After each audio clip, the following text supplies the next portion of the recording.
Okay, here we go. Added a new member to the Big Bore family recently. Figured it's time to do a proper video on it. This here is the Desert Tech HTI. So HTI stands for Hard Target Interdiction. It's their Big Bore lineup of their bullpup sniper rifle chassis systems. So this one here is chambered in 50 BMG, just like the two rifles above it. The one in the middle here is the Serbu BFG-50A, which is semi-automatic 50 BMG, and the one above it is similar to the Desert Tech, a bullpup bolt-action rifle, but this one's a single shot. It's a Steyr HS-50. So the HTI here, this one's actually the bigger brother of the Desert Tech SRS. So this one here is chambered in 338 Lapua, and it has a conversion kit to go down to 308 Winchester, or other various changes.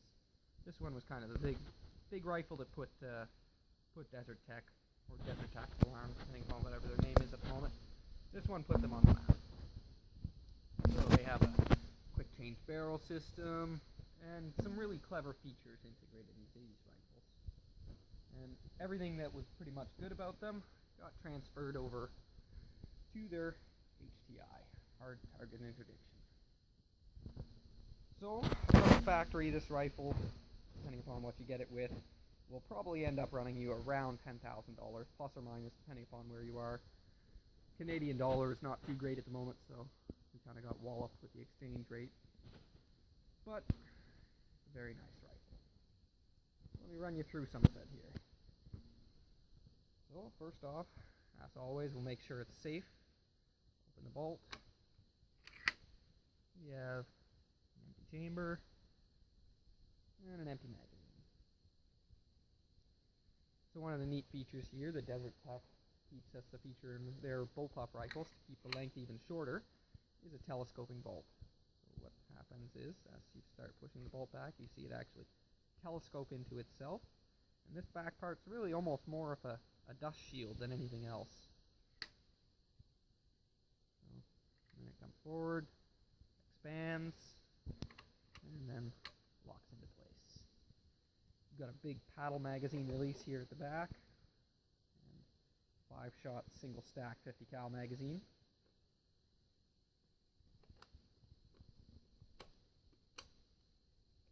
There we go, fits in nice and tight. So, let's flip this thing upright, and I'll show you a few of the features. So this rifle comes standard with the LRA bipod, which is honestly pretty much the Cadillac of bipods for 50 BMG or any other heavy rifles. It's got everything really highly machined, locks in multiple positions. You can go 180 degrees towards the front or back. And then when you have your leg adjustments, you lock in many places all the way out. You can really get some good height on these rifles if needed.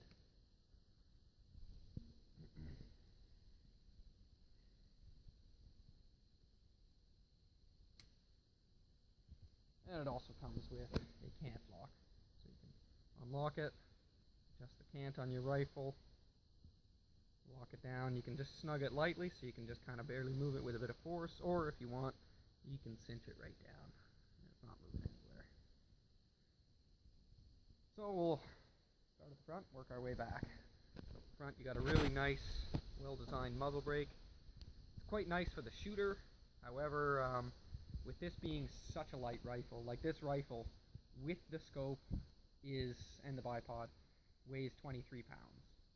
So it is far lighter. It's about 12 pounds lighter than a Barrett M107, about 10 pounds lighter than the Serbu BFG-50, and right in around the same ballpark for the Steyr.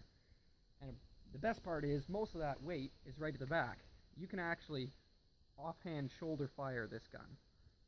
It's a big struggle for any guy who's not a guerrilla to do it with these big bore rifles, but this one is actually semi-realistic to do it with. Still not very practical, but it's doable, which is just kind of a neat party piece. So, that big bore brake here It does a good job of keeping the blast away from the shooter. However, with the rifle being so light, it does kick a lot more than either of those other guns. So that's just something, buyer beware. Know that this is a light rifle for a 50 cal. It does have some punch to it, and I say that with obviously a little bit of experience in terms of these things. So if you live in an American country, you have a knurled thread hider here, thread protector, so you can throw your suppressors right on. Fortunately, we don't have that option, so I'll just stick with the standard muzzle brake. So as you work your way back, you got a really nice fluted barrel. You work your way into the metal handguard, all really nice quality machining. Got flush cups on it in a few areas. And you get to lower receiver, which is Desert Tech's polymer. Really, really high-end polymer. It's got a good, comfortable handguard. Just the right amount of texture so that you still got some good grip, but it's not basically like rubbing a cheese grater on yourself. And then you've got kind of their party piece, which is their quick change barrel system here. So you've got 4 locking nuts, or locking hex head bolts, that are torqued down to 80 inch-pounds. And you've got your barrel locking nut here as well. So these 4, remove the barrel, get unscrewed 1 turn, and then this one just gets turned 180 degrees. This one doesn't require any torque though. Bolt would come up, undo those, barrel will slide right out the end, and I'll show you that in a minute. If you want to change the bolt over so that you can fit some of the other calibers, like the 416 Barrett or the 408 Shaytac, you obviously need to change your bolt and do what needs to be done. So you got this little tab back here, you pull it forward, and then you can just slide the butt pad in either direction off to the side. It's captured in place, and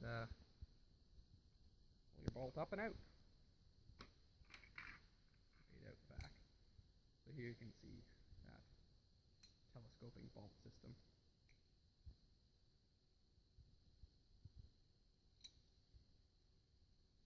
And a couple of nice, big, reasonably chunky lugs on it. You know, a pretty good bolt overall. I'm happy with it. So let's go ahead and take a peek at this this barrel change here. So here you've got Desert Tech's little toolkit that they equip with these rifles. With pretty much everything you need to keep the gun running. So you got various cleaning products. You got all your brushes. They even include some bore snakes, or as I like to call them, dirt ropes, because I don't like using them. But they do include a folding cleaning rod. Quite a nice design from the looks of it. It actually has a threaded wire through it so that it attaches with no threading necessary. They got just have a brush. They even include a bore guide, lens cleaner. Here's that custom torque wrench already set for 80 inch-pounds, and it has replaceable tips on it. And they've got a custom Allen wrench with all the various specific things that this gun will need. So various sizes. You know, they got Torx, they got a Phillips head, a couple of hex heads of the sizes that are required. So all really nice kit to have with it. But for the moment, let's just pop this barrel off. Back to where we were though, sorry. So yeah, let's pop this barrel off and go ahead and see what happens. So, 1 turn. Turn. A little easier said than done trying to do this with one hand, but I'll make it work.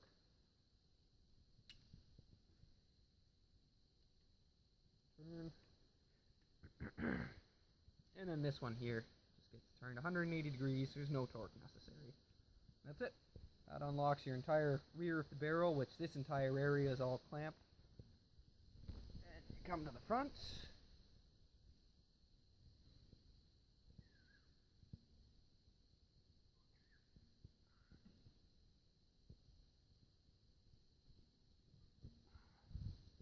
And there you go. There's your Desert Tech barrel. Full length barrel. Nice and chunky and safe, which is what you'd hope for, obviously, when you're putting a 50 cal right beside your face. So it's a good well-built barrel. It's honestly akin, if not almost slightly heavier built than either of these two barrels here. So yeah, that's literally that simple to pop your barrel out. And then to put it back in, got some indexing notches there, so the big round one goes down. That's the feed ramp. Pop it in, keep it as straight as you can.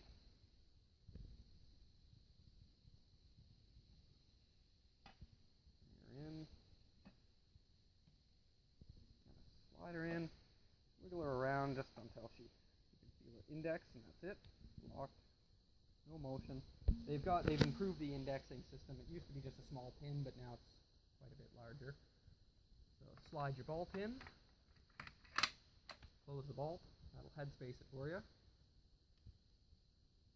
Lock your nut, and snug these all up. 1, 2, 3, 4, and now I'll just torque them.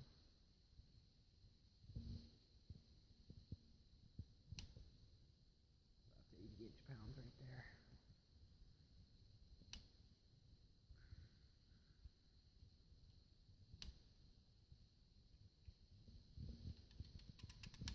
That is it. Close your butt pad. You've got yourself fully head-spaced barrel that's ready to go. So you can change over to 416, 408 shade tack. I think even 375 Barrett, if I'm not mistaken, is also an option. So might be 375 shade tack. I can't recall which one, but they do have all of those as an option. But for me personally, the BMG does the job. The widest ammo selection, and it's pretty commonly available. So that's what I like. Have a Night Force up top. Got it mounted on the Spur Ideal scope mount. It's nice because it has that little bubble level built in its back there. And otherwise, just a nice rifle. It's got a nice little grippy rubber teak piece, ambidextrous safety controls, and there's no other real nothing else to this rifle. It's pretty simple. It's got a great trigger. It'll be hard, so I'll show you. You got clear chamber, clear mag. Pull that trigger there. It's a wonderful trigger, as Desert Tech is known for. It's got a little bit of take up, but then it just breaks like nothing. Cock that.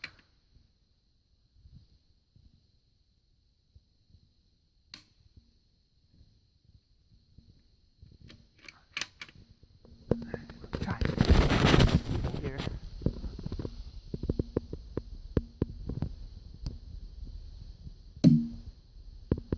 You can see, just that is a nice trigger right there, especially considering it's a bullpup. So Desert Tech, in my opinion, has the bullpup trigger market just hands down perfect.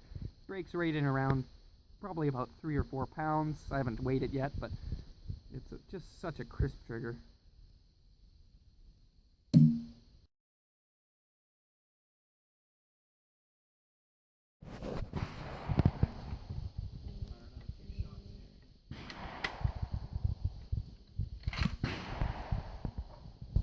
This is gonna hurt right here.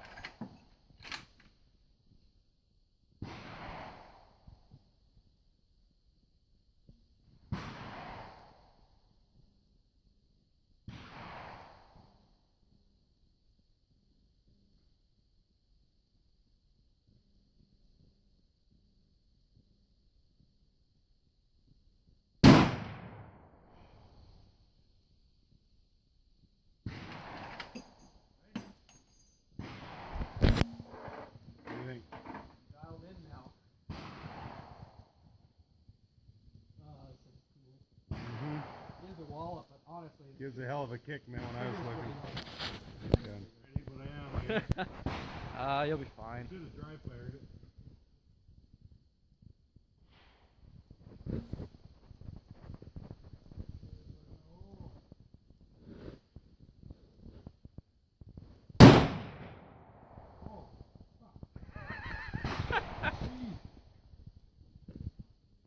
You're rotten bastard, aren't you?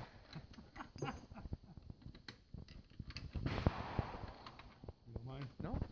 I shouldn't do it, but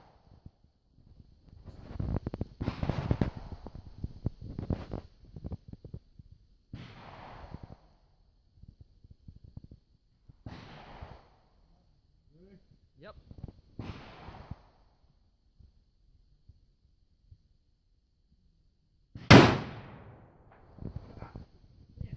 I like that group too. Thanks, buddy. No worries. Awesome. Awesome. Woohoo!